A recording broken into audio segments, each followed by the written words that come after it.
Ce n'est pas un rêve, c'est la réalité.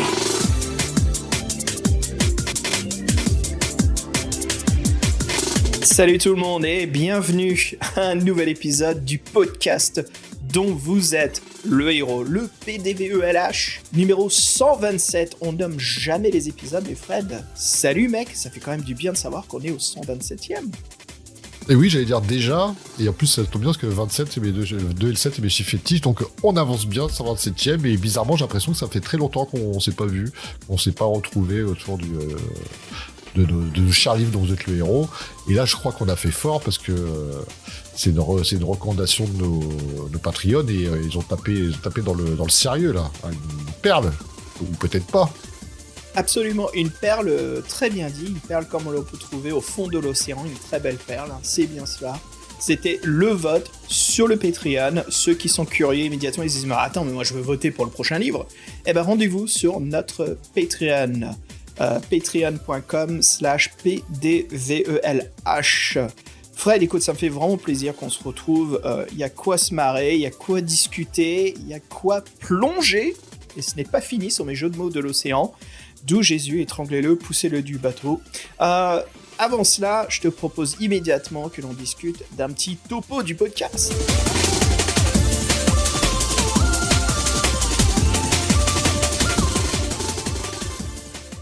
Et voilà, le podcast dont vous êtes le héros entame sa saison d'automne. Vous aurez eu l'épisode spécial Halloween. C'est toujours un plaisir pour nous à produire. Un grand merci encore à Jean-Michel Abrassard. Et Fred, voilà, on se lance dans notre avant-dernier livre. Oui, de l'année déjà. Ça avait passé vite cette année. Je dois encore faire le planning, dire cette année ça va pas bouger. ça a été tout chamboulé, comme d'hab. Mais c'est cool, on a nos 12 émissions au milieu syndical, j'ai envie de dire. Absolument, c'est bien ça. Le minimum syndical a été accompli. On voulait vraiment produire.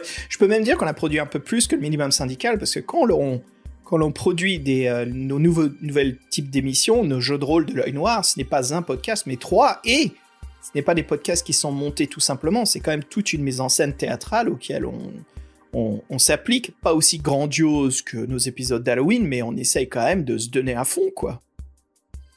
Ah oui, c'est vrai que l'œil noir, c'est sympa à enregistrer, c'est sympa à produire aussi, et on espère que ça vous fait des épisodes de qualité. Nous, c'est vrai qu'on aime beaucoup, mais je pense qu'il ne faut pas abuser des bonnes choses, c'est ça aussi. Ouais, c'est ça. Écoute. Et tiens, donne-moi un bon argument pourquoi il faudrait pas en abuser des bonnes choses. Parce qu'il y a aussi d'autres bonnes choses qui existent. Très bien dit. Alors voilà, pour conclure ce qui va se passer en 2024, cette année, nos chers auditrices, auditeurs, qu'est-ce qu'on va faire ? On a ce podcast, le vote de nos Patreons, le défi fantastique, les démons des profondeurs, et nous allons finir le mois de décembre avec un livre que j'ai hâte que les garçons découvrent. Quand je dis garçons, c'est Fred et Fabien. C'est bien sûr le grand classique, L'hiver des hommes, par Dave Morris et Ross Nicholson. Fred, est-ce que tu as eu l'occasion de voir un petit peu ce qui t'attend ? Ah on en a parlé, mais je ne l'ai pas encore sous les yeux. Mais grosse envie sur ce titre, ouais. Dave Morris et Ross Nicholson, moi, ils me donnent envie. L'univers me donne envie, la couverture me donne envie.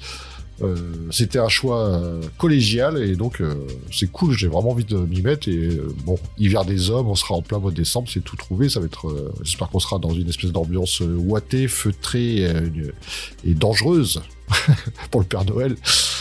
Ça va être le cas. Petit détail aussi, c'est le dernier volume de la saga des destins. Donc au lieu de commencer par le premier, on va juste faire le dernier.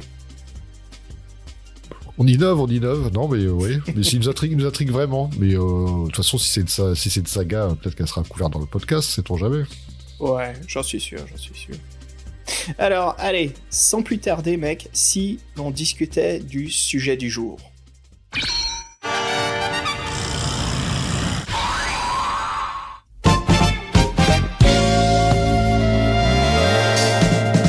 Alors Fred, les démons des profondeurs, c'est le défi fantastique qui a été choisi par nos Patreons lors de notre dernier vote. Alors son titre original est les Demons of the Deep, mais Fred, dis-moi, en France on est gâtés, non ? Parce que Oui, parce que les traducteurs français s'embêtent pas. Donc, il y a une bande dessinée de Conan le Barbare qui s'appelle Le Démon des Profondeurs, un roman d'épouvante et même un film d'horreur dont le titre original était Demon of Paradise, et un film de Ciro H. Santiago de 87 pour les connaisseurs. Et même pour ceux qui sont vraiment attentifs au fond le savent, il y a un livre de la série des Loups Solitaires qui porte quasiment le même nom. C'est pas Les Démons des Profondeurs, mais Le Démon des Profondeurs, voilà. Sachant que le marrant. titre, que le titre du loup solitaire, peut-être que tu connais le titre anglais qui est The Fall of Blood Mountain, qui serait une traduction plus exacte, la chute de la montagne de sang. D'accord. Donc les traducteurs français ne se font pas chier. Voilà, ils disent les démons de profondeur. En plus, moi, les démons des profondeurs, ça me parle pas trop aussi, pourquoi pas, mais en plus, on va parler plus tard, mais je comprends pas trop le rapport avec notre histoire déjà. Ouais. Alors pour dire un peu plus, notre défi fantastique a 400 paragraphes. Il est sorti en 1986, il n'y a qu'une seule édition, le titre ne fut jamais réédité en France. Alors, comme d'habitude, Fred, on vient d'évoquer une date. Allez, fais démarrer la DeLorean, je te propose de partir en 1986. Mexico, Platini, Platoche, Tigana, Fernandez qui passe à Bellone. Oh là là, Stopira qui loupe le cadre. Pardon, 86, tu m'as dit. Merde. Oh merde, en plus tu viens de créer du drame là dans le match. À quoi? Tu viens de créer du drame là dans le match là. On sent que c'est la foule qui vient de faire un grand. C'est sympa. Mais c'est les années 80, ça y est, c'est la révélation de l'équipe de France au niveau international, c'était magique, le carré magique d'ailleurs. Bon bref. Ok, foot, mais donne-moi plutôt une référence un peu plus Heroic Fantasy ou fantastique, ou médiéval. Oui, en plus, ce film, je l'aime bien, parce qu'on va vous parler d'un film, pour changer. C'est le nom de la rose, film d'un réalisateur français, Jean-Jacques Hano, avec Sean Connery et Christian Slater, qui étaient mineurs, âgés de 17 ans à l'époque. Un super film, une super ambiance, et en fait, moi, ce que j'avais retenu dans ce film-là, j'avais vraiment été happé, mais il y a une scène qui m'avait... je sais plus quel âge je devais avoir entre 14 et 18 ans, je sais plus trop, et il y avait une scène que j'avais trouvé qui était vachement érotique, en fait, qui m'avait marqué, en fait, c'est quand Christian Slater, il tourne sa Cusack, parce qu'il voit bien que le mystère féminin l'attire plus que les ordres. Et ouais, cette scène-là, je trouvais qu'elle était... je sais qu'à l'époque, j'étais pas encore un adulte, mais c'était un peu un éveil à la sensualité féminine. Et je pense que ce film-là m'est marqué pour ça. Et c'est vrai que c'est un excellent film. Ouais. J'ai exactement le même souvenir quand j'étais gamin, comment cette scène nous avait marqué, quoi. Et elle était pas vulgaire. Hein. Ah non, elle était pas du tout vulgaire, elle était assez explicite tout en étant fine. Et puis l'actrice était canon, forcément. Mais non, c'était... Non, mais ouais, j'ai vraiment ce souvenir. En fait, pour moi, c'est la scène la plus marquante du film. Et puis avec le mec avec ses doigts plein de poison. Bon, bref. Ouais. Le nom de la rose, c'est un très beau film. Parce que c'est son scribe. Il a les mains remplies d'encre. Oui, puis c'est la fameuse comédie oui, bref. Ils ont pas le droit de lire la comédie de Platon, je sais plus quoi, là, je ne sais plus du titre exact du titre du livre perdu. Bon, là, on s'est un peu égaré dans le film, vous comprenez qu'on l'a aimé. Donc, le nom de la rose, pour ceux qui ne le connaisseraient pas, parce que c'est un film des années 80, ça commence à dater, c'est tiré d'un bouquin d'Umberto Eco, très bien aussi. Et donc, c'est un film à l'ambiance lourde, une enquête à la Sherlock Holmes dans une abbaye où de nombreux moines trouvent la mort. Grand succès commercial et critique, ça fait toujours plaisir, pour ce film européen, on vous l'a dit. Et c'est vrai que donc il a bientôt 40 ans, ce film. Et vous pourrez le regarder sans souci, parce qu'il a très bien vieilli. Et là, on a l'affiche d'époque devant nous, et rien que même l'affiche, je trouve qu'elle n'est pas datée, qu'elle donne envie. Et cette tour, ces masques, cette femme qu'on voit à moitié nue, Sean Connery et un bûcher avec du feu, là, ça fonctionne vraiment. Et ce qui est sympa, c'est que la plateforme du bûcher où il y a le feu, ce n'est pas des marches en pierre, mais c'est des livres, en fait. C'est des manuscrits, ouais. Bien sûr, l'ordre des moines. Hein. Ouais. C'est très bien fait. Oui, pour ceux, c'est vrai que c'est quand même un film très connu, mais pour ceux qui l'auraient pas vu, s'il y en a encore, c'est des jeunes. On recommande. On recommande, oui, 100 fois. Ça me donne même envie de le revoir, tiens. Oui, tu sais quoi? De même, quand Fabien nous a écrit ce dossier, merci Fabien d'ailleurs pour cette superbe référence de 86. Voilà, ça fait plaisir. Écoutez, allez, Fred, je te propose de monter à bord de notre manoir et partons à la conquête des océans. Tous les fumées sur notre manoir. On a le vent dans le dos, les canons sur le côté. Ça va pas se terminer comme ça, mais c'est pas grave. Faut pas être trop confiant. Allez, commençons l'abordage en discutant bien sûr des illustrateurs. Fred, est-ce que tu veux bien nous parler de Les Edwards? Oui, donc Les Edwards, c'est encore un illustrateur peintre britannique. Il a fait donc la couverture de notre livre-jeu. Il est né en 1949, donc 75 ans aujourd'hui. Bien que passionné par l'horreur, la fantasy, Les s'est toujours adapté à ses clients. Donc il peint aussi bien de l'érotisme, un monstre ou un personnage de cinéma, voire une maison, un paysage. Il est ce qu'on appelle polyvalent. Quand il était enfant, ses parents voulaient qu'il lise les aventures de Oui Oui, alors que lui, c'est plutôt les aventures avec les monstres qui l'intéressaient. Il aime beaucoup jouer avec le sentiment de la peur et dessiner des personnages effrayants. Et bien sûr, il a fait des études dans une prestigieuse académie, le Hornsey College of Art. Il en garde un mauvais souvenir de son côté. Il se faisait un peu rabrouer. Ses professeurs lui disaient qu'il ne savait pas dessiner. Il commençait à douter et qu'il n'arrivera jamais à percer dans ce milieu. Mais là, dans les années 70, où tout était possible en Angleterre, dans un pub, tiens, bizarre, il rencontre John Spencer, fondateur d'une agence d'artistes peintres, justement, qui devait chercher des clients, entre guillemets, des nouveaux talents. Et là, grâce à son agent, il met un pied dedans et tout va très vite. Il est très demandé. Et donc, pour ce qui nous intéresse, les deux autres héros, sachez qu'il a fait quand même 10 couvertures. Il a fait aussi pour des couvertures pour des romans, des affiches de films, de disques ou des jeux de société.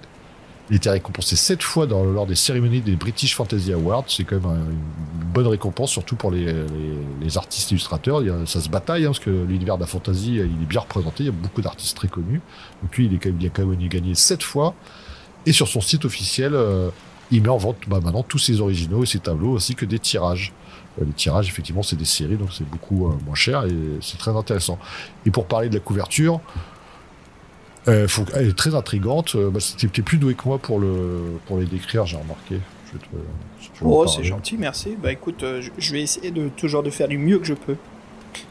Les démons des profondeurs, une couverture assez intéressante parce qu'en face de nous, nous n'avons pas juste un golem tout simple sous l'océan, mais un golem d'eau, humain, requin, un peu de tout qui recompose donc à une atrocité aquatique avec 3 bras. Et puis dans chaque bras, on voit qu'il tient une arme différente entre la grande hache de guerre, un sabre et une lance. Alors ce qui est intéressant, j'aime bien ce détail, c'est que ces armes, comme elles sont sous l'océan, elles sont toutes rouillées, abîmées, squintées. On sent qu'elles ont vu bien un beau nombre de batailles. Et il y a un petit détail que j'aime beaucoup, Fred, dans cette couverture. Alors non seulement sur le sol, on voit des crânes qui sont vraiment tout au bas fond de l'océan, d'où d'ailleurs ce monstre a l'air de sortir d'un endroit encore plus profond. Mais c'est autour de lui, il y a donc des petits poissons avec des bras. Et c'est comme les bras, il y en a un tout à gauche qui a comme les bras prêts à donner des coups de poing. C'est comme un petit poisson boxeur. Mais ces poissons-là, en fait, ils ont un côté un peu atroce, un peu cauchemardesque. C'est comme des piranhas s'ils avaient des bras et des jambes, quoi. Tu te dis, merde, on est un peu mal barré. Et ce monstre squelette, ce qui est intéressant aussi comme petit détail, c'est qu'il porte une couronne au-dessus de sa tête. On sent non seulement que c'est une abomination créée par la magie, mais que c'est aussi quelque chose qui a donc une légitime importance. Peut-être qu'il y a quelque chose derrière tout cela. Alors en voyant cette couverture au début, je cache pas, je vais être sincère avec tout le monde qui nous écoute, les fans des livres-jeux ou ceux qui découvrent. Bienvenue dans ce monde d'ailleurs. Mais elle m'a pas enchanté. Je t'admets que en voyant cette couverture, la première fois, et j'en ai entendu beaucoup du bien de ce livre, mais toujours j'ai trouvé cette couverture, oui, c'est sympa, on dirait plus une illustration pour un manuel de monstres de jeu de rôle qu'un roman.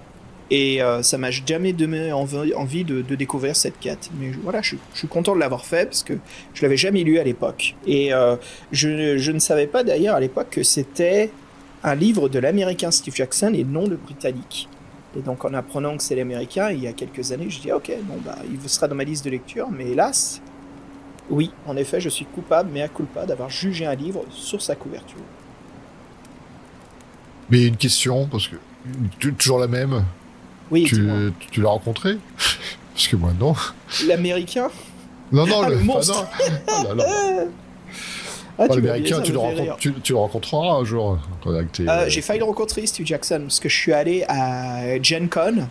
Gen Con, c'est la convention créée par Gary Gygax. C'est la convention qui est à Lake Genève, donc en Amérique, au Michigan, si je ne me trompe pas.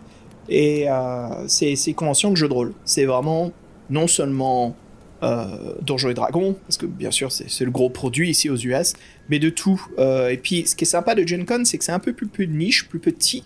Donc il y a beaucoup plus de célébrités, il y a plein d'écrivains qui viennent, de l'Appel de Cthulhu, des traductions, des autres jeux de rôle, de Tunnels and Trolls, de Dragonlance. Donc non seulement vous pouvez rencontrer un peu vos idoles qui ont créé ces produits, hélas, tristement, beaucoup sont décédés maintenant.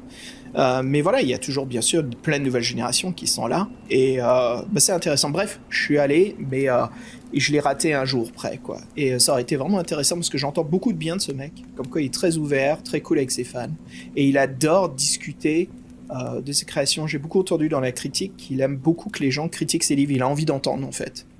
Et c'est pas ce que j'aurais fait, moi j'aurais plutôt remercié, mais j'aurais bien sûr parlé de notre podcast, Fred, avec la grande menace des robots. C'est ce que je voulais faire, merde. Oui. C'est ce que je voulais faire. Ce sera pour une autre fois. Alors, sinon, revenons à ta question. Le monstre. Je crois que je l'ai rencontré. J'ai plutôt l'impression que c'est une symbolisation. Pourquoi ? Bien sûr, on vous en parlera plus tard, mais je vous en donne un tout petit peu. Pourquoi je dis cela, Fred, à nos auditeurs, c'est que à la fin du livre, on peut créer une abomination squelettique.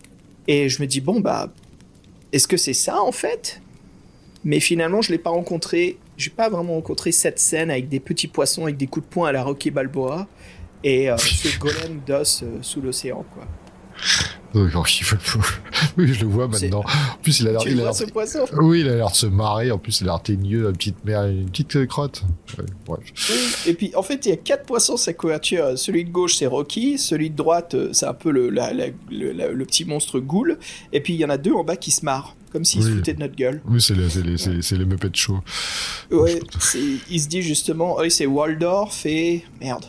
Il nous l'avait dit, Étienne, on n'a pas retenu, c'est pas grave. Oui, je sais. Étienne, t'inquiète pas, on reviendra sur le commentaire. Je me souviendrai. Waldorf et oh fuck sakes, je me souviens pas. Bref, allez. Oui. Voilà. Une couverture intéressante.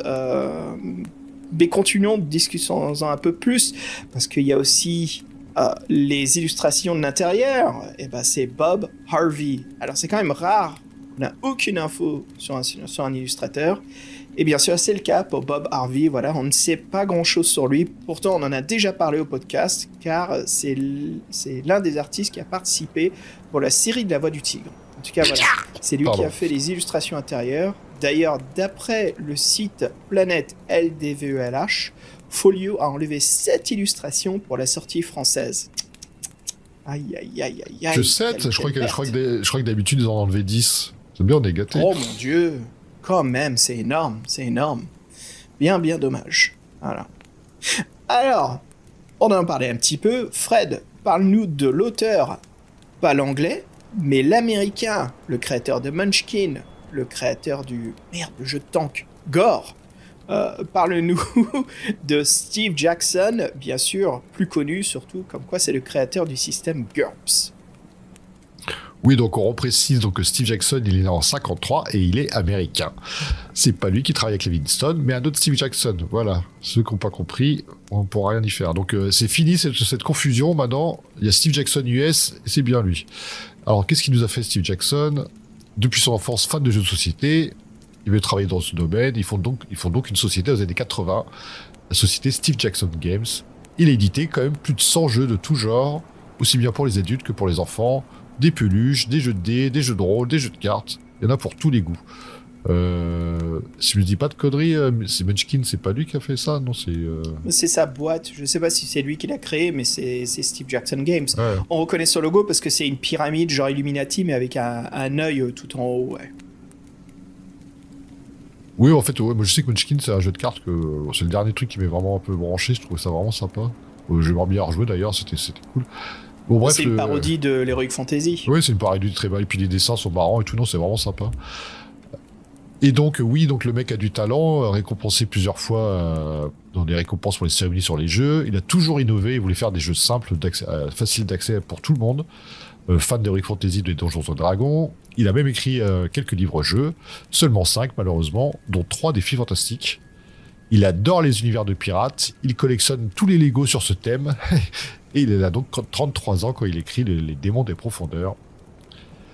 Il a peut-être dû moins rigoler quand le livre est paru, parce que donc chez Puffin Books, son nom n'apparaît même pas en couverture, ni sur le devant, ni au dos du livre. Voilà, c'est comme ça, c'est plié. Oui, je me demande si c'est dans leur contrat, ça. Mon Dieu. Je sais pas, peut-être que même chez Puffin, ils étaient pas au courant, ils ont fait la confusion, j'en sais rien. Ce sera le mystère total. À cause du nom. À cause du nom, ouais. Ouais, c'est ça. Et donc, le livre sera édité sous le nom de la collection Steve Jackson et Ian Livingstone Presents. Comme son nom est l'homonyme de Steve Jackson, l'anglais cofondateur de Games Workshop, tout le monde a fait la confusion, mais on l'a dit, ça y est, grâce à nous et au podcast, c'est terminé. Voilà. Hey. Ils sont gentils, parce que en France, pour une fois, ils ont bien fait les choses. Son nom apparaît bien... comme quoi c'est l'auteur, mais bon, comme ils disent pas que c'est Steve Jackson US, c'est encore une confusion, donc c'est pas possible. Moi, j'ai la solution en utilisant des emojis. Quand il s'agit du britannique, on met une tasse de thé. Quand il s'agit de l'américain, on met une tasse à café. Mais un burger. Un burger, oui. Bah je me demande si je l'ai pas fait, ça, sur le Patreon, déjà. Peut-être, oui, je crois que c'est ça qui m'est revenu.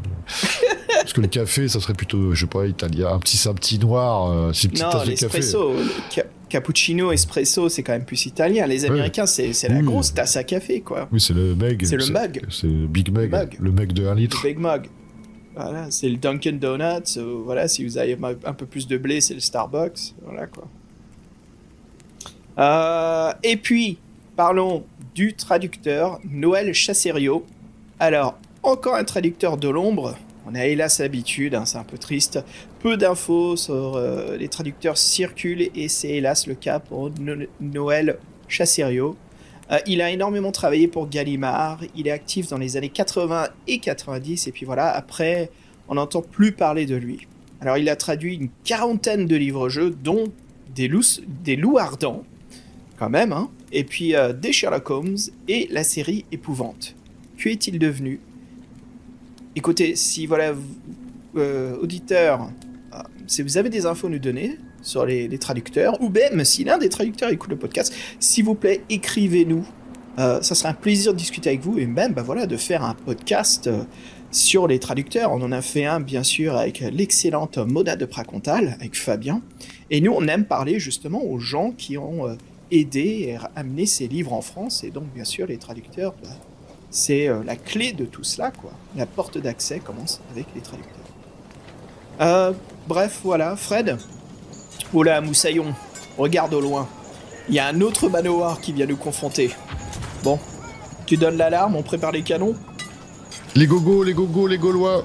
Pardon. Allez, voilà, c'est parti. Allez. Armée, feu!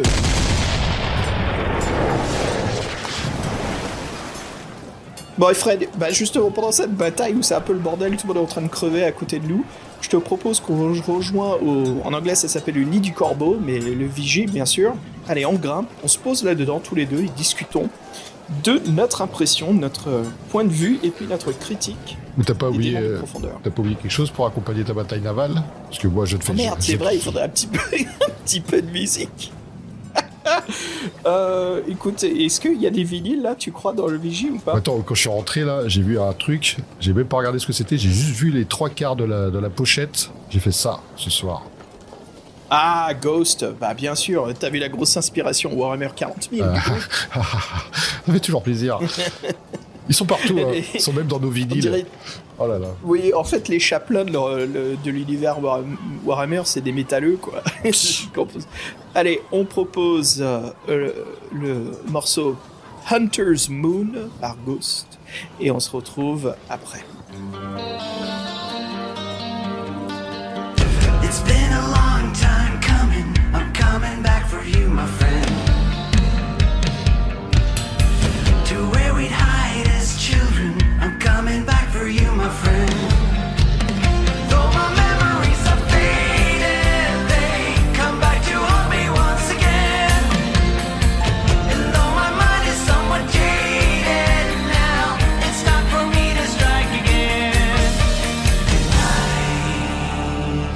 It's a hunter's moon.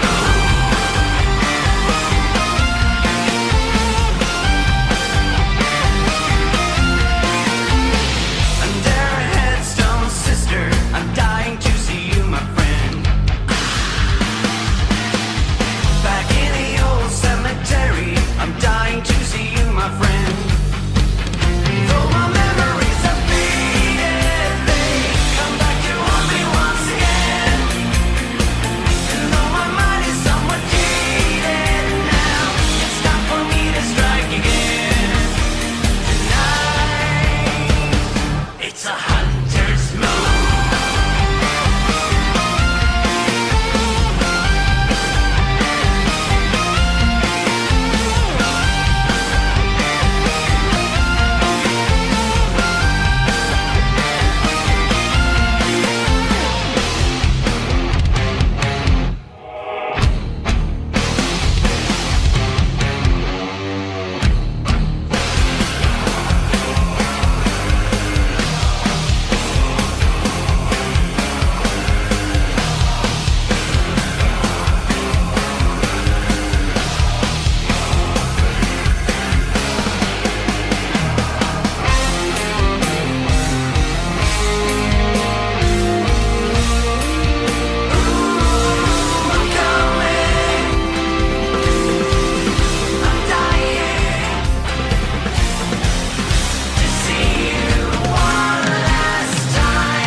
Bon, Fred, écoute, c'est vachement pratique, là, la petite platine de vinyle dans le vigile avec une sélection de vinyle. On est bien, là, autant qu'on reste là pendant toute la bataille. On bouge plus, on espère qu'ils vont pas nous voir, c'est tout. Oh, ça alors, regarde. Mais est-ce que ça serait une bouteille de chartreuse? Chartreuse, ça fait toujours plaisir, ça va nous réchauffer ce qui commence à cailler un peu, là. Ouais, je te raconte pas comment il va finir, cet épisode. Ok. Allez. Sans plus tarder, allons-y, rentrons immédiatement dedans, Fred. Discutons les démons des profondeurs. De quoi il s'agit? Alors, Fred, c'est toi le doyen des règles. Pas de grosse différence. Hein. C'est les règles classiques d'un défi fantastique. 2 dés, voilà. Endurance, habilité, chance, des potions, des rations. Et puis, bien sûr, des objets que l'on trouve. Les mêmes batailles typiques. On lance les dés, on ajoute nos points d'habilité, et voilà quoi, je veux dire, le plus haut score gagne la bataille. Ce qui est intéressant, c'est que dans le jeu de rôle des défis fantastiques, il n'y a pas d'initiative, j'ai toujours trouvé ça fascinant. Oui, de toute façon, ils considèrent que tu fais un combat, quoi. Ouais, c'est ça.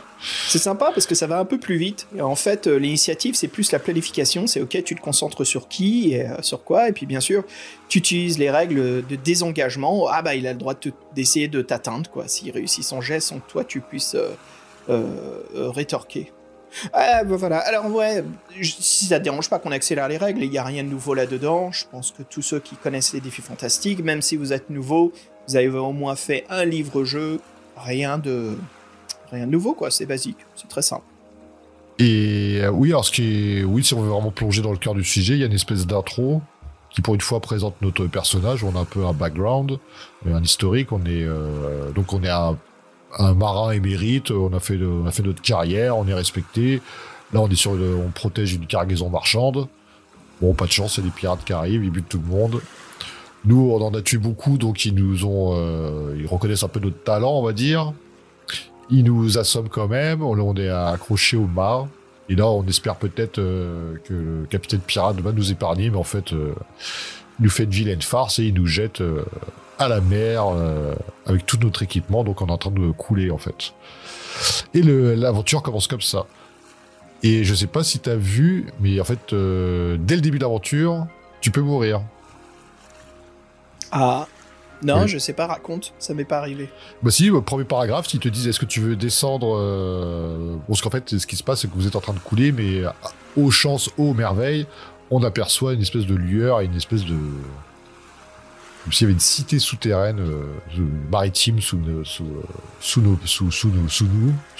yeux. Et on nous dit, est-ce que vous voulez aller par là ou est-ce que vous voulez remonter à la surface ? Si vous remontez à la surface, vous êtes mort. Voilà. C'est débile. Bon début d'aventure. Oh là là.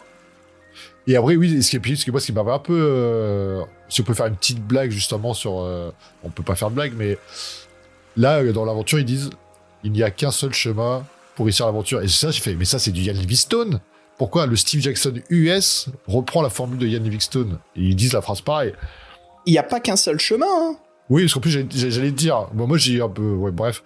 J'ai fait qu'une fin, mais je pense qu'il y a plusieurs fins. Donc, en fait, il y a plusieurs chemins. C'est Oui, un peu moins- absolument, absolument. Il y a plusieurs fins. Ce que j'ai lu un petit peu en finissant le livre après des critiques. Salut les gens de la taverne et merci beaucoup d'ailleurs hein, de vos posts très descriptifs. C'est toujours intéressant de lire un peu les expériences des autres.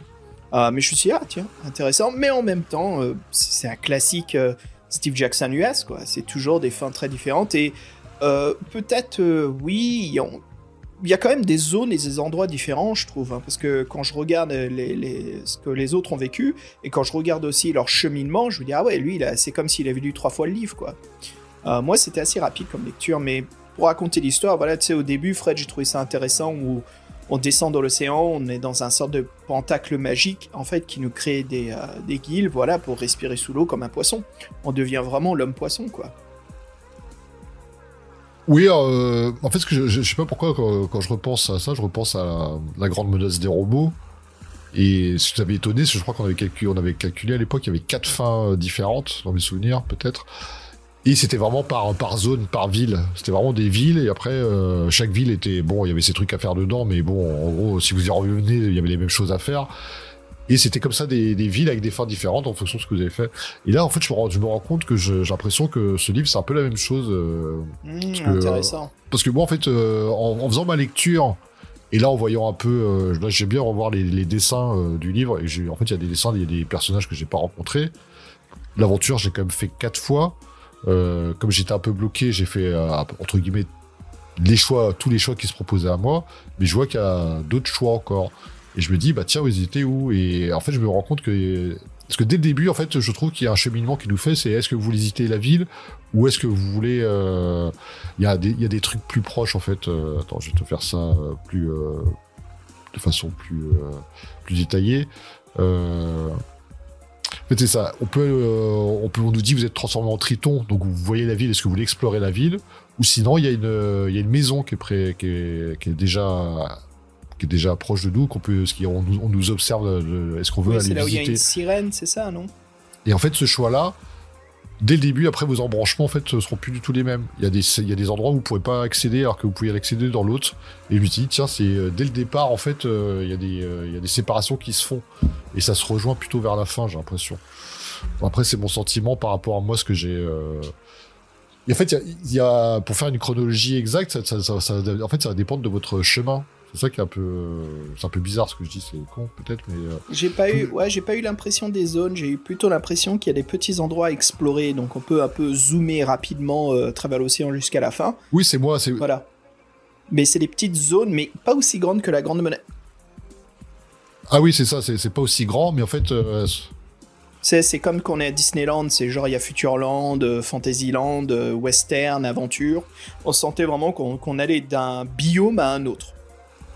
Ici, j'avais plutôt l'impression qu'on explorait une cité perdue. Au début, j'ai rencontré, donc il y avait ces maisons, après il y avait une sorte de ville, il y avait une arène, puis dans un autre coin, il y avait une épave, un vieux bateau qu'on pouvait explorer. Il y avait aussi un palais des Océanides. On sentait qu'il y avait des lieux, mais tu vois, pas des zones. Tu vois ce que je veux dire, juste des lieux. Et il y avait beaucoup, beaucoup de lieux, parce qu'après, quand je me balade, j'ai eu un moment très mignon, très sympatoche. Je pense que si j'étais un ado, ça m'aurait fait beaucoup plus marrer. J'ai quand même trouvé ça sympa. C'est là où on s'émerveille devant une statue, et il y a un dauphin qui vient et qui va se faire attaquer par un requin. Le dauphin, il est un peu niais, il est très gentil, on le protège. Moi, j'ai choisi de le sauver. Il s'appelle Kikiwi. Kikiwi. Oui, merci. Kikiwit. Kikiwit. Voilà, et j'ai trouvé ça sympa, et bien sûr, voilà, on l'aide, il parle. Mais là, Il y avait un peu fonces, cette hein. quête. Là, tu... Moi, c'était au début, tout ça. Hein. C'était à peu près au début. Hein. Ouais, en fait, je vois ce que tu veux dire. Oui, c'est à peu près au début. J'ai eu un Mais moment en fait, clé, c'est ouais, quand... T'as raison, mais... Ouais. Non, vas-y, dis-moi. Mais en fait, ça dépend ce que... En fait, je trouve qu'au début, il y a beaucoup d'alternatives, et après, tout se rejoint à partir du jardin aquatique où on rencontre le mage. Je sais qu'il y a un moment, comment dire, un peu, j'ai envie de dire, what the fuck dans l'aventure, et je veux pas dire dans le scénario, mais comment c'est structuré, parce que si je me trompe pas, quand je l'ai relu pour m'amuser, à voir un petit peu, j'ai trouvé l'épave, le bateau de l'épave, ça m'avait ramené à la maison de la sirène tout au début de l'aventure, et ça, c'était à peu près la moitié de ma lecture. Et j'ai trouvé ça sympa, c'était comme en fait pas un raccourci, mais de retourner au début si jamais j'ai raté quelque chose. Et il y a quelque chose de très important pour moi, en tout cas pour ma fin, c'était d'avoir tué des squelettes qui m'avaient donné des perles noires. Et puis bien sûr, il y a quelqu'un plus tard, très important, je crois que c'est le génie des eaux, la sorcière, qui nous dit, voilà, bah, il faut collectionner ces perles. C'est même la sirène, je pense, au début. Non, Merde, non, c'est Greylock. Greylock. Oui. Merci, C'est le magot, oui. c'est le magot qui lui dit tout ça. Le magot qui habite dans sa bulle d'air sous l'océan. Je trouve que en fait ça c'est presque le milieu de l'aventure. On est peut-être été un peu rapide, je sais pas comment dire. Ça serait intéressant comme de voir les embranchements. J'aimerais bien voir l'architecture de cette aventure, parce que comme tu dis, à un moment on fait beaucoup de choses et puis on retourne presque au début. Oui. Alors, tu te dis bah Ouais, merde. Ouais. C'était le cas, le dauphin Kikiwi. Kikiwit. Kikiwit. Il m'a dit non, ne va pas à l'épave, c'est dangereux. Alors, je dis oui, ok, bon, c'est un livre-jeu, j'ai quand même allé. Si je jouais au sérieux, j'irais pas. Et là, j'ai envie de tester. Je suis allé dans une épave, il y avait une soute, c'était intéressant, quoi. Il y avait pas mal de choses. Mais quand je suis sorti de l'épave, ça m'a ramené au début. Et au début, je suis allé à. C'était où Je suis allé à travers la maison de la sirène, ce qui m'a ramené vers une murène. Et puis la murène, en fait, ça m'a permis de retourner à l'épave. Et là, c'était une zone où il y avait le palais des océans. Et quand je suis allé... Donc, je me dis, merde, au début, en fait, je suis allé au palais des Océanides. Et dans ma première lecture, c'était un lieu que j'avais exploré vers la fin. Donc, finalement, j'aimerais bien dessiner tout cela. Parce que j'ai l'impression que Steve Jackson a quand même rafistolé, ou plutôt, ouais, il a vraiment créé son monde. Et il l'a connecté d'une façon vraiment intéressante. Où c'est quasiment, j'ai l'impression qu'on est dans un monde ouvert, tu vois, genre un jeu vidéo, et voilà, tout ce que tu vois à l'horizon, tu peux aller explorer. Mais c'est pour ça que je te parlais de quand je dis zone, c'est qu'en fait, il y a pas de... Les zones, tu pouvais vraiment les faire un peu dans l'ordre que tu voulais. Et là, j'ai l'impression qu'il y a d'une certaine façon, c'est un peu moins flagrant, mais en fonction de la zone que tu vas, le lieu que tu vas voir, après les choix quand tu vas sortir de ce lieu vont pas être les mêmes que si tu avais visité un autre lieu, et ainsi de suite, et ainsi de suite. Et du coup, ça fait une espèce de ramification qui est un peu chelou à suivre, et tu te retrouves effectivement à faire beaucoup de choses, et tiens, on te ramène à un endroit où tu sais que dans l'autre passage, bah, c'était assez tôt dans ton aventure. Et ouais, ça m'a un peu déstabilisé, parce que des fois, je me dis, mais ouais, effectivement, je suis pas déjà passé par là, ou on me l'a pas déjà proposé, ce truc-là, mais attends, je voulais aller là-bas, mais on me propose plus de le faire. Donc, des fois, c'est un peu embêtant. Mais au bout d'un moment, en fait, moi, j'avais identifié ce que je devais faire, parce que j'étais arrivé à la fin, j'avais échoué, entre guillemets. Et moi, si je dois faire mon bon chemin, c'est justement, faut rencontrer le dauphin. Et pour rencontrer le dauphin, il faut pas rentrer dans la maison au début. Il faut faire autre chose. Il faut survoler la ville et nager au-dessus. Et là, on a différents choix. Je sais qu'il y a un espèce de tas de sable avec un fantôme que l'on peut aider à regrouper ses ossements. Ça, c'est une scène sympa. Il y a beaucoup d'historiques, mais bon, je crois qu'il nous fait gagner peut-être une pièce d'or, je suis même pas sûr. Non, une potion de vigueur, je crois. Bref, ce qui est intéressant, c'est le mausolée où il y a une statue dont tu as déjà parlé. Et la statue est très belle. En fait, on nous dit il y a là une couronne de jade magnifique. On fait, tiens, est-ce que vous voulez saisir la couronne de jade? Bon, tu fais, bon, si on le propose, c'est qu'il doit avoir un intérêt, donc on le fait. Mais là, à ce moment-là, la statue, elle s'anime. Déjà, elle nous invective. Elle nous dit, qui ose enlever ma couronne? Donc, en gros, on dit, est-ce que vous voulez vous enfuir, lui remettre sur la tête ou la combattre? Et si, en fait, le truc, c'est que cette couronne-là, on en a besoin. Pourquoi? Parce qu'en fait, elle va nous permettre de communiquer avec Kikiwit. C'est comme ça qu'on connaît son nom, Voilà, d'ailleurs. qu'on puisse lui parler. Ouais, merci. Oui, c'est Et en vrai, fait, parce ça va être important pour la fin de l'aventure. Parce qu'en fait, là, le pouvoir qu'on a d'être transformé en triton, ça ne dure qu'une journée. Et en fait, c'est pas clair non plus, mais notre motivation, c'est de nous venger des pirates qui nous ont mis à l'eau. Parce que c'est pas dit ça au départ non plus. Tu le comprends quand c'est la fin de l'aventure, en fait. Ouais, l'objectif de l'aventure reste très ouvert. Au début, c'est vraiment de l'exploration. Et c'est au fur et à mesure qu'on commence à collectionner des perles, qu'on commence à nous expliquer un petit peu les pouvoirs qu'elles peuvent avoir, qu'on se dit « Ah, ok, en fait, finalement, je vais pouvoir me venger. Je vais pouvoir retourner à la nef, voilà, monter à bord, et puis, avoir plusieurs fins possibles en dépendant de comment on veut exécuter sa vengeance. » Oui, c'est ça. Et en plus, ce qui est un peu marrant, c'est qu'il y a... Bref, à la fin, vous devrez faire un choix sur où sont les pirates. Et au fait, au fur et à mesure de l'aventure, vous avez quelques indices comme ça qui apparaissent de façon furtive, mais qui sont pas dit forcément que c'est des indices, mais c'est comme dans un roman, des fois, ou dans un film, on vous parle de quelque chose. Vous faites pas trop bien le rapport au début, mais à la fin, vous dites, ah oui, tiens, on m'a dit ça, donc ça va peut-être me servir. Et ça, j'ai trouvé ça bien fait. Mais c'est vrai que donc j'ai trouvé que aussi, donc au début, il y a tous les champs des possibles. Et en fait, tout se resserre au moment où on voit Greylock. Et après Greylock, on a une espèce de qui est le mage, donc qui vit dans sa bulle, qui nous demande si on a une perle, déjà, qu'on a pu trouver dans le galion. Dans le galion, il y a un coquillage qui, si on bat contre elle, il y a une perle à l'intérieur. Dans ce galion, il y a aussi une araignée qui nous tombe dessus, des cartes justement qui sont un indice sur les îles qu'il y a dans le coin, et une pièce d'or dans la cale qui est vide. Bref, mais c'était un moment sympa. Bon, bref, je m'égare, mais tout ça pour vous dire que donc Greylock, c'est un mec qui va nous donner beaucoup d'infos en fin de compte, qui va déjà nous parler des perles noires. La première fois, j'en avais pas entendu parler. En fait, les perles noires, tu en avais parlé, toi, on peut les trouver sur les squelettes. Ouais, j'en ai trouvé un peu partout, moi, je t'admets. J'en ai même gagné dans une salle de jeu, je t'en parlerai de ça. Ouais. C'était cool, ça. Exact. Ouais, donc, c'est après Greylock. Ouais, je crois que t'as raison. Greylock, c'est vraiment un chapitre important, en fait. Ça marque peut-être un point de non-retour. Greylock, c'est, on arrive vraiment à le dernier acte de l'aventure, comme il nous explique, voilà, comment on peut exécuter une vengeance, ce que l'on peut faire. Et là, le chemin se divise, où on a plusieurs possibilités d'obtenir des perles, bien sûr, en combattant des ennemis ou en étant un peu plus malin. Fred, moi, je suis allé à la maison des Tritons, qui étaient gardés par des gardiens, où justement, j'ai joué le passif, en discutant, en parlant avec eux, et j'ai été accueilli chaleureusement chez eux. J'ai pu me baigner au sauna, j'ai pu me balader à la salle de jeu, et j'ai gagné pas mal de perles. En fait, j'ai multiplié mon gain de perles avec des tests de chance. Une perle noire mise en jeu, une perle noire gagnée, donc j'ai quasiment doublé mon chiffre de perles. Ah, c'était des perles, parce que moi, la première fois que je suis tombé dessus, j'en avais pas, et dans mes souvenirs, c'était des pièces d'or, mais si c'est des perles, oui, c'est banco. Ouais.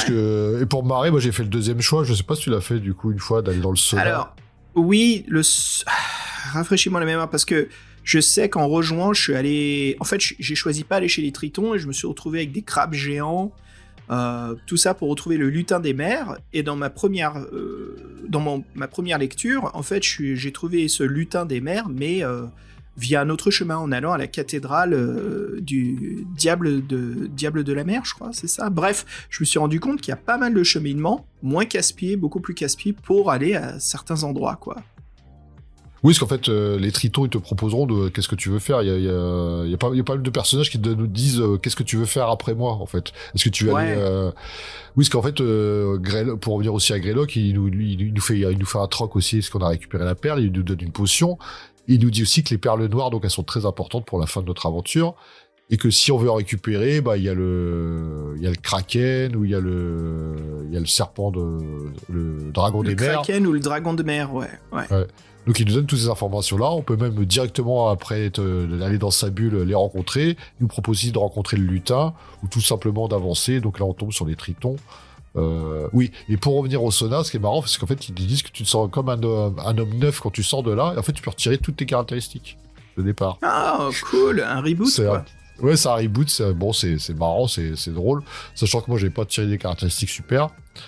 Et c'est vrai qu'à partir de là, on vous propose ce que vous voulez faire. Est-ce que vous voulez vraiment aller voir le dragon de mer? Est-ce que vous voulez aller vraiment combattre les kraken? Tiens, il y a une méga cathédrale qui est là.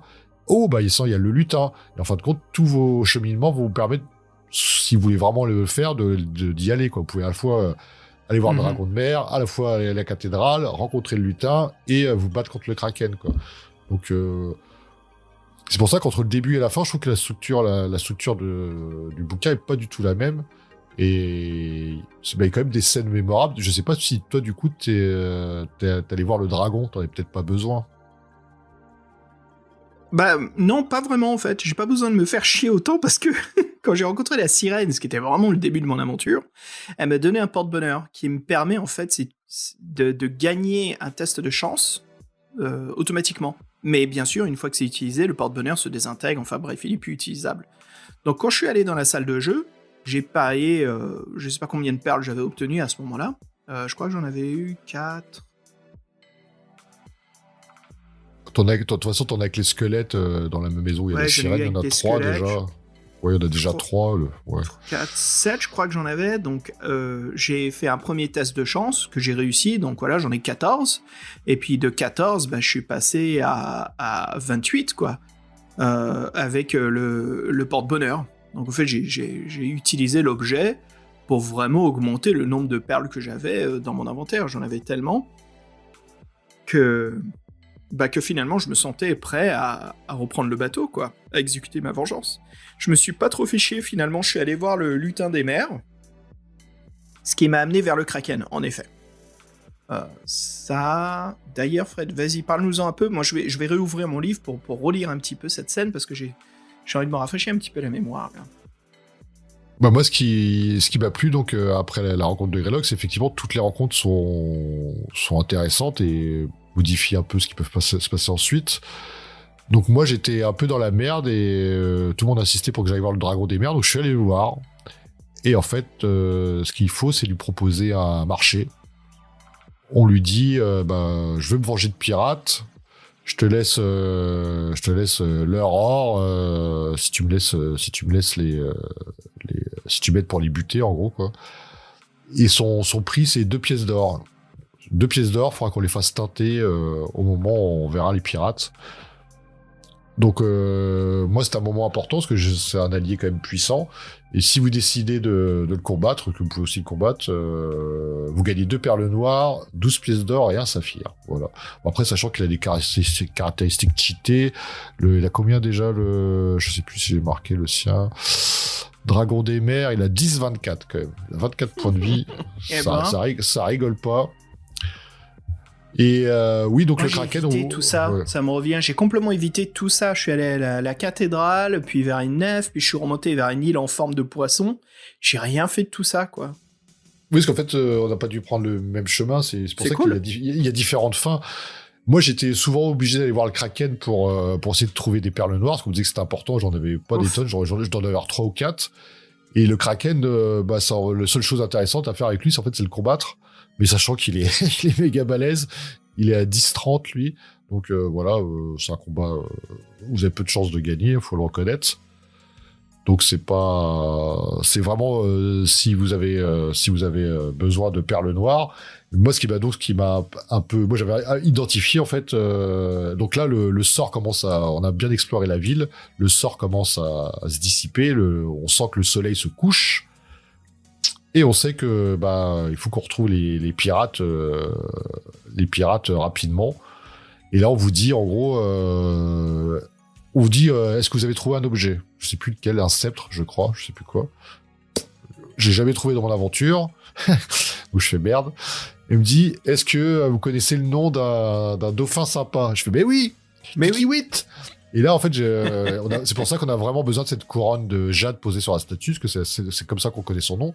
Donc, grâce à lui, il nous emmène, il nous indique où se trouvent les pirates, même si en fait je savais où ils étaient, parce qu'on est obligé de parler d'une scène qui est assez sympa, c'est comme la cathédrale, qui est un lieu qui est qui est à la fin les choix de personnages à rencontrer. Il y a des vitraux partout, et ces vitraux-là en fait vous montrent le présent, le passé, le présent, mais aussi l'avenir, et notamment votre avenir, notre avenir. Et plus on s'avance à lire les vitraux, et plus l'avenir se précise. Bon, il y a une attaque d'un poisson requin ou poisson, je sais plus quoi. Et même si on va au bout du truc, du vitraux, il y a quelqu'un qui sort. Et là, je sais pas si t'as vu l'illustration, c'est un poisson Cyrano de Bergerac qui t'enseigne l'escrime. C'était trop bien cette cathédrale, quoi. J'ai kiffé, quoi. Et si on monte dans les tours, bon, il y a des combats contre des poissons vampires, c'est moins sympa. Mais ouais, cette histoire de vitraux, ça m'avait bien plu. Et en fait, on avait un peu des prémonitions par rapport au fait que ce serait l'île du poisson, non, c'est ça, c'est un poisson. L'île qui ressemble à un poisson où sont situés les pirates. Bon, bref. Et après la fin, donc moi je l'ai fait avec ce que je savais, c'est-à-dire que j'avais mes 2 pièces d'or encore, que j'ai fait teinter. Et le dragon de mer, il a sorti des eaux, et puis le bateau, il l'a fracassé en deux temps, 3 mouvements. Et si, en fait, il y a 2 fins déjà alternatives, c'est si on peut mourir. Si on peut mourir à la fin, si on fait le mauvais choix, si on décide de replonger, par exemple. Bon, bref, c'est autre chose, parce qu'on n'a plus le sort. On peut donc juste survivre et ne pas avoir de trésor. Parce que si en fait on veut avoir le trésor, faut combattre le dragon de mer. Donc bref, voilà, c'est compliqué. Et donc moi j'ai fait 4 tentatives pour réussir à arriver à cette fin-là. Mais je me doutais bien qu'il y avait une autre fin. Parce que je savais que les perles noires, ça permet d'invoquer des squelettes. Moi, c'est Greylock qui m'avait donné cette information. Il te donne 2 sorts en fait, pour les activer et transformer tes perles en squelettes, et les désactiver. Et c'était Tnek Or Moon et Tnek En Par. Et bien sûr, si on les inverse, les lettres, ça fait numéro 100. Et l'autre, c'était Rapensante. C'était un peu moins de sens. Mais qu'on arrive à la fin, en tout cas moi c'était ça, quoi. Si tu veux je te raconte ça, ou vas-y continue, dis-moi. Ah mais moi j'ai terminé, ça y est, ça y est. En fait, hein. Mais ma fin est très courte, en fait. Ils disent voilà, vous avez survécu à votre aventure, merci d'avoir joué presque. Je viens de buter le dragon de mer. J'ai un petit peu de trésor, mais je lui dis bon, ça doit pas être la vraie fin. C'est intéressant, ouais, parce que moi finalement je me balade, je vois le lutin, je connaissais le nom du dauphin, il y a pas mal de petites questions comme ça, alors je monte vers l'île en forme de poisson, et si je me souviens bien, c'était... il commence à me dire, en fait, voilà, bon, si vous voulez préparer votre attaque, en fait, comme je suis en train de monter, j'ai trouvé, en fait, le vaisseau, qui est juste au-dessus, je vois, en fait, la nef, ça, c'était Cyrano, c'est un peu plus lent, voilà, oui, je vois le bateau, donc il faut, le paragraphe... Excuse-moi, pardon, je me mêle un petit peu les pinceaux, mais voilà, le livre me dit, en fait, finalement, c'est très méta, il me dit, voilà, si tu connais le mot magique qui active les perles noires, bah voilà, épelle-le, et rends-toi à ce paragraphe. Donc j'avais compris le petit puzzle, donc je lui dis numéro 100. Ok, bon, bah je fais ça, tu vois, je me rends au numéro 100. Donc ouais, je monte à bord du vaisseau, j'ai pas mal, j'avais dit tout à l'heure, j'avais 28 perles, et c'est marrant parce que dans le livre, vous deux, est-ce que vous en avez 2, 4, 6, 8 ou plus? J'en ai plus, et ça m'a envoyé en fait vers un paragraphe, vers un numéro, un cheminement où on me dit, bah ouais, en fait, mes squelettes, ils abordent le vaisseau, ils les foutent tous en l'air, ils zigouillent les pirates, ou les pirates ils sautent à l'océan, et finalement, voilà, ça me laisse exécuter ma vengeance contre le capitaine. Et si je me souviens bien, Fred, il y a un combat justement contre le capitaine Carnage. Ce qui était sympa, je trouve, avec les squelettes, ça te permettait un petit peu d'avoir une fin un peu plus trépidante que classique qui t'emmène au 400e. C'était le capitaine Carnage qui avait quand même une habilité de 11, une endurance de 12. Et j'avais encore quelques squelettes qui restaient. Et donc finalement, les squelettes m'aident à battre le capitaine Carnage. mais ils se font prendre par le reste de ces matelots qui étaient encore là, qui étaient encore ceux qui étaient les plus braves à se battre contre mes incantations magiques de squelettes. Donc ça me laissait justement me battre contre le capitaine. Et c'était un combat qui était assez difficile, qui m'a demandé vraiment de bien souffler sur mes dés pour obtenir les numéros les plus hauts possibles, quoi. Et donc voilà, il y a cette bataille qui s'ensuit, j'arrive à battre le capitaine, j'ai le vaisseau, mes squelettes je les désintègre, j'imagine, on nous donne vraiment pas le choix de le faire, d'ailleurs on nous dit bien qu'ils sont tous morts, voilà, il y en a plus, mais il y a plus personne, finalement je suis tout seul sur un bateau, c'est con. Donc qu'est-ce qu'il fait notre personnage ? Bah on voit qu'il y a un petit canot de sauvetage qui est parfait sur le côté, donc on l'arrime, on vide les coffres du vaisseau, et puis on se barre sur le petit bateau, et finalement, voilà, on se dirige vers les sables de sable noir, vers le port de sable noir, et derrière nous, il y a une énorme explosion, vraiment comme un film hollywoodien. Boum ! Et en fait, c'est le bateau derrière nous, où apparemment, il y a le feu qui a été mis aux poudres, et ça a fait tout péter, quoi. Il y a tout qui a explosé, et finalement, on a du bol. Voilà, on sera bientôt chez nous, avec plein de magots, et puis c'est la fin de l'aventure. Donc finalement, qu'est-ce qui m'arrive, moi ? J'ai pas vraiment récupéré mon bateau, mais j'ai exécuté ma vengeance, et je retourne à Sable Noir avec un joli trésor. Donc je suis bien riche, j'en ai bien profité, et voilà, tout roule, quoi. Oui, donc la fin avec les perles noires, c'est la vraie fin, je pense.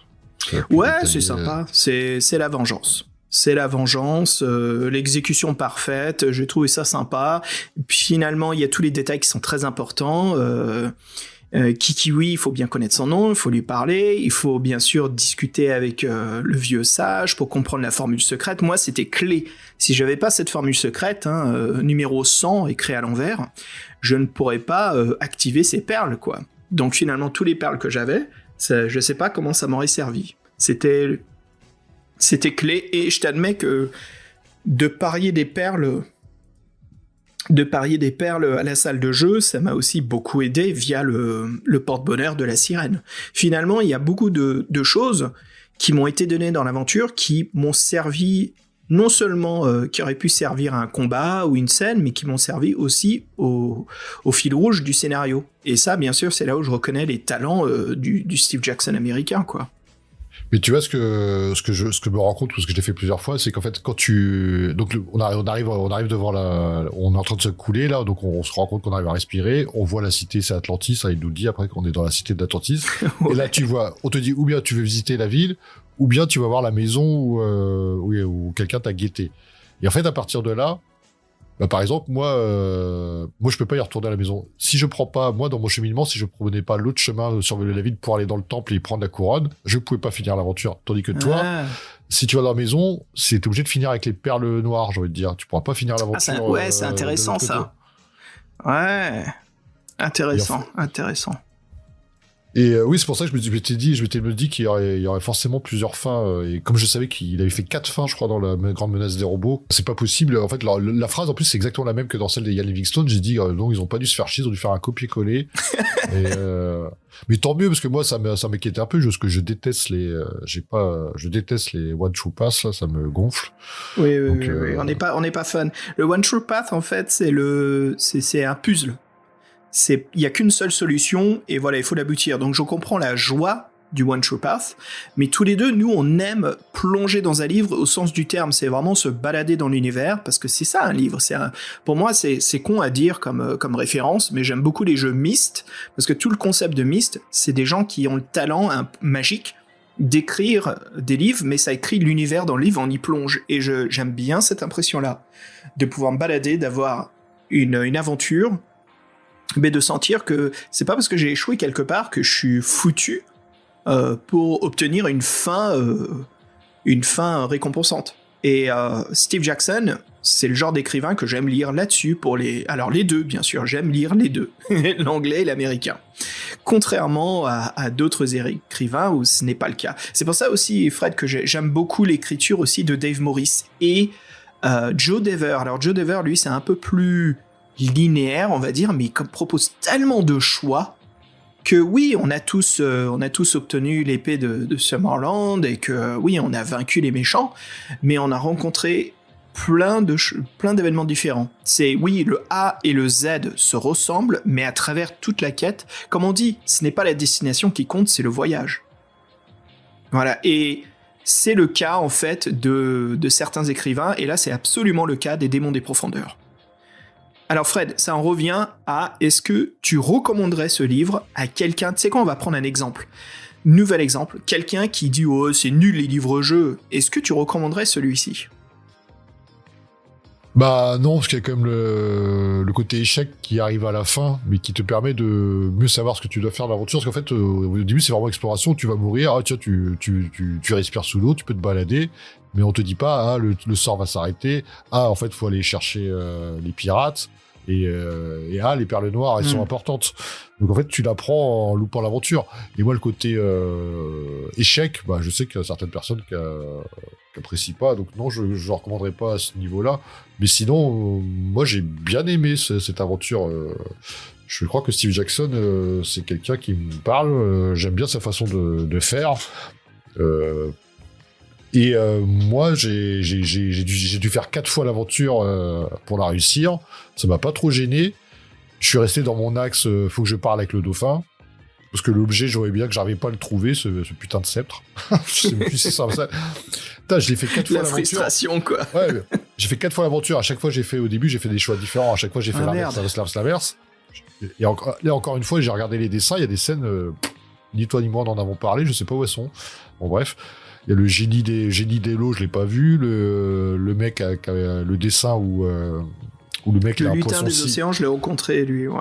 Oui, bah ça, il est facile à rencontrer, lui, mais il y a des trucs que j'ai pas vu, moi. Les crabes, j'avais pas vu, mais toi, tu m'as dit que tu l'avais. Oui, j'ai rencontré les crabes, ouais. Très dangereux.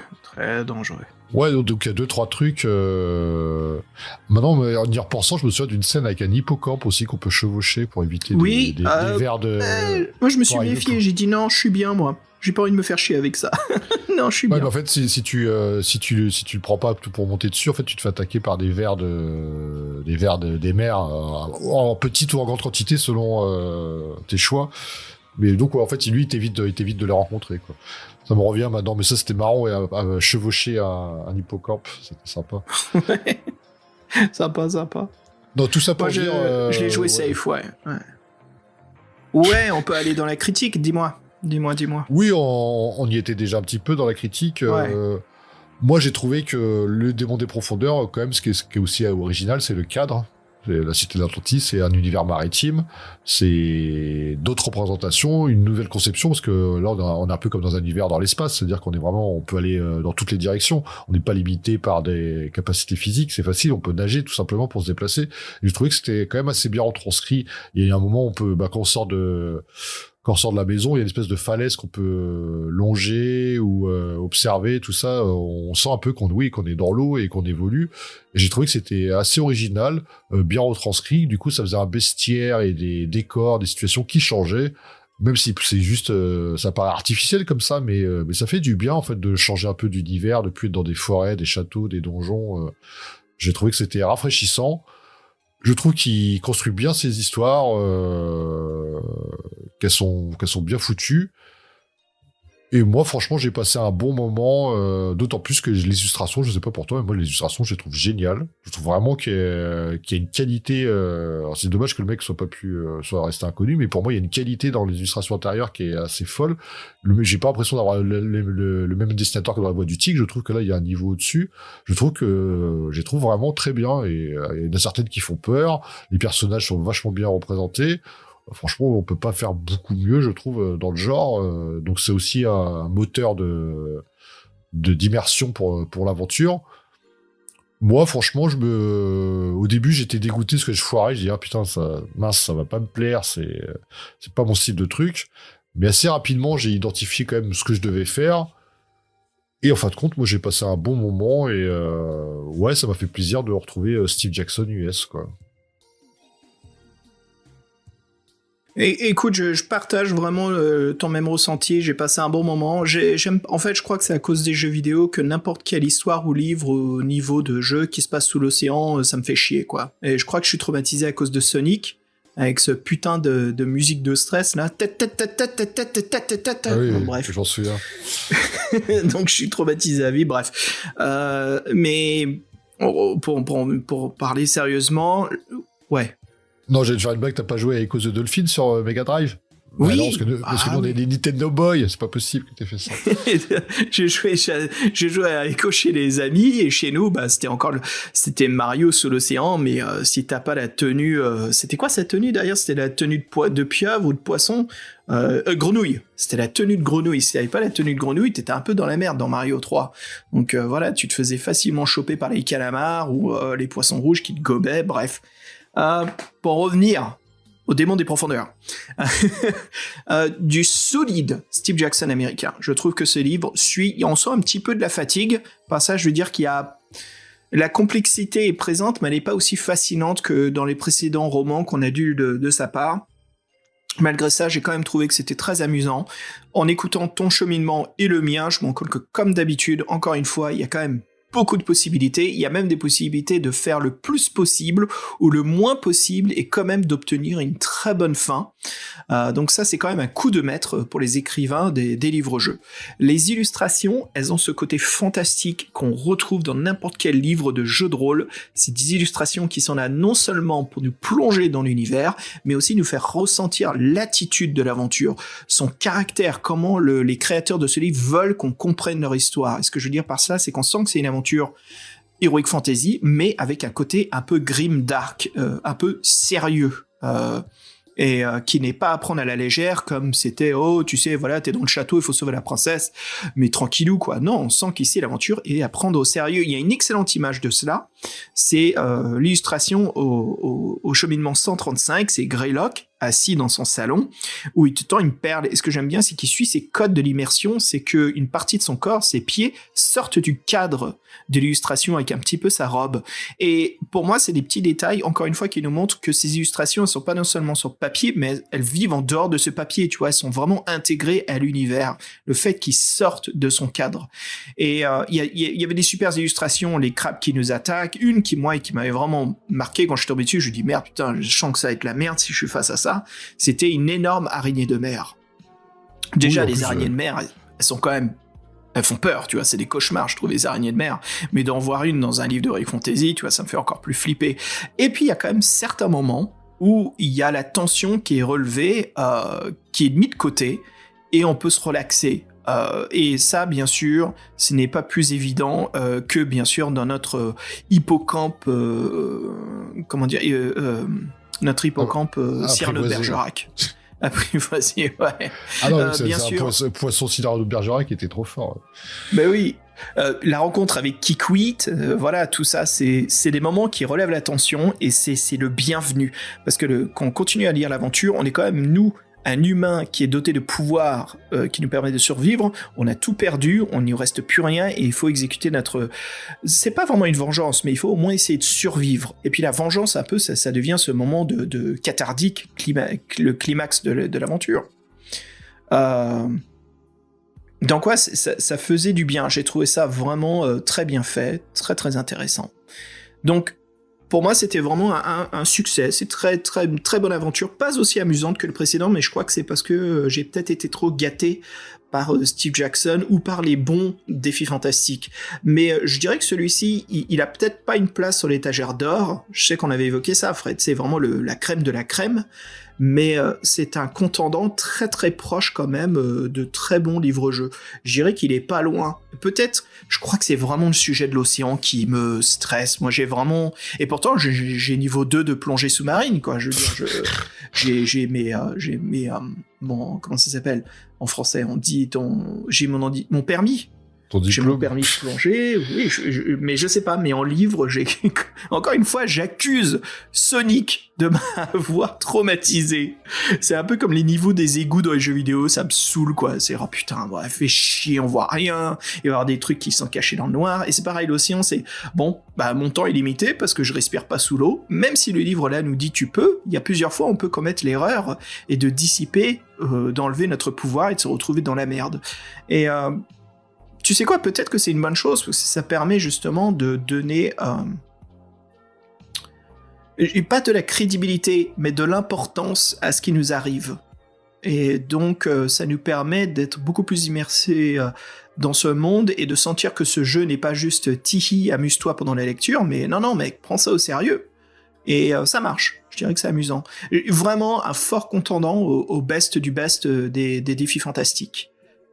Est-ce que je le recommanderais à quelqu'un qui aime pas les livres-jeux ? Non, parce que il n'est pas aussi facile à tourner l'opinion de quelqu'un. Mais un nouveau qui aime les livres-jeux, qui vient de lire, je sais pas moi, le Justicier de l'Univers, qui dit ouais c'était amusant mais bon je me fais chier, qui vient de lire les comment ça s'appelle, Mad Max,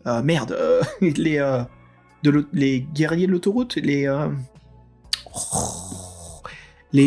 combattants d'autoroute. Mais les combattants de l'autoroute, tu vois, et qui viennent me dire, ah bah, je viens de lire les combattants, j'ai lu le Temple de la Terreur, j'ai lu les Trafiquants de Kelter, qu'est-ce que tu peux me recommander ? Ah bah écoute, si t'as lu La Grande Menace des Robots, vas-y, enchaîne avec les Démons des Profondeurs. Tu vas passer un très bon moment. C'est comme ça que je le recommanderais. Quelqu'un qui a déjà mis les pieds dans l'eau, et qui a envie de plonger encore plus loin, et peut-être de trouver les perles rares des défis fantastiques. Voilà, j'arrête avec les jeux de mots sur l'océan.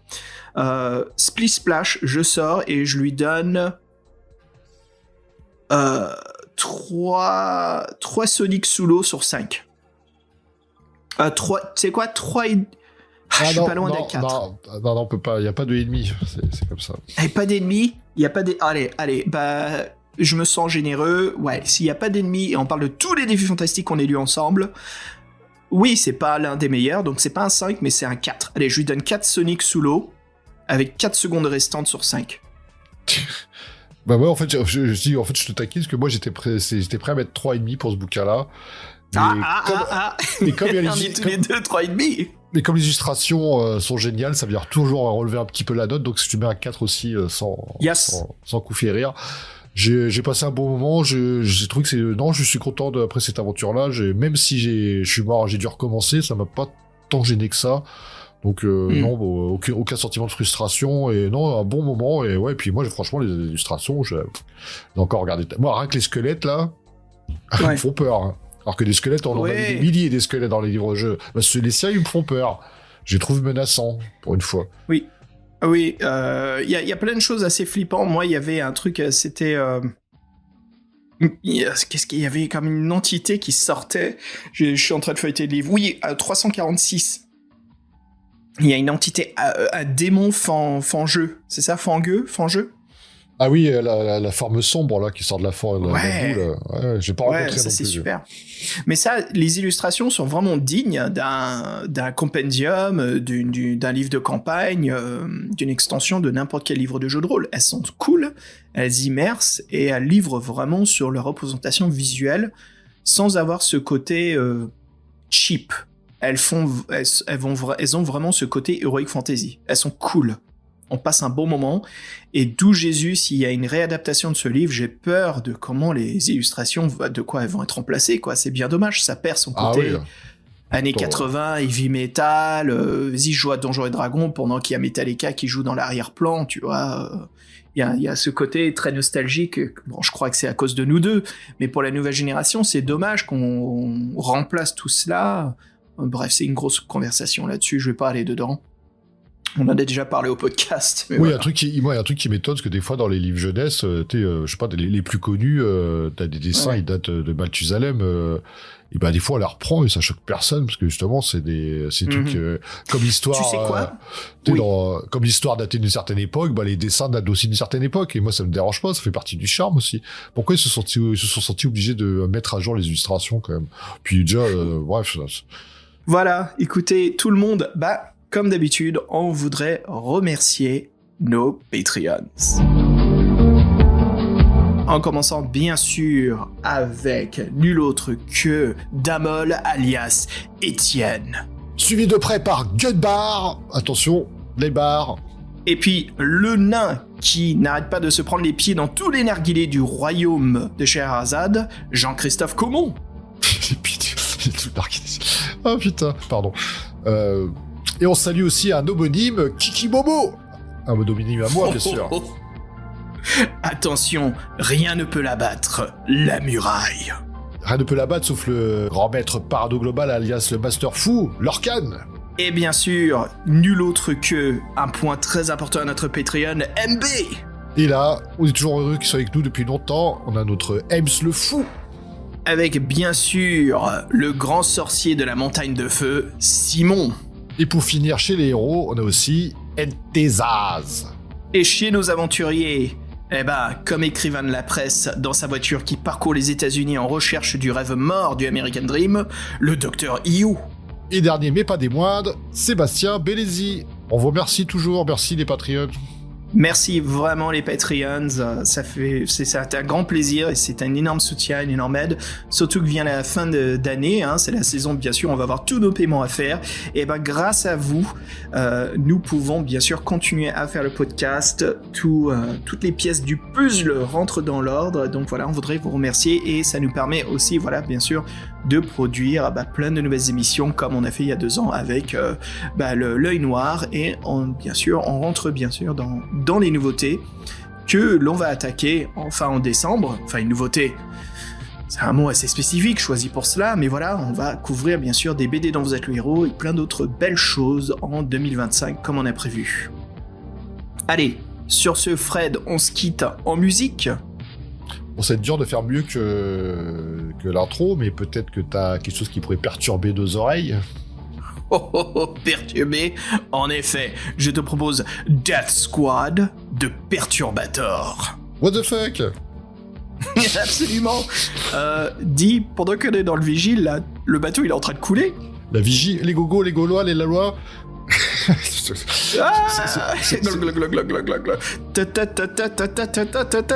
Normalement, faut faire une citation latine, mais j'en ai pas sous la main là. Allez à Jacques Taest. Allez à Jacques Taest.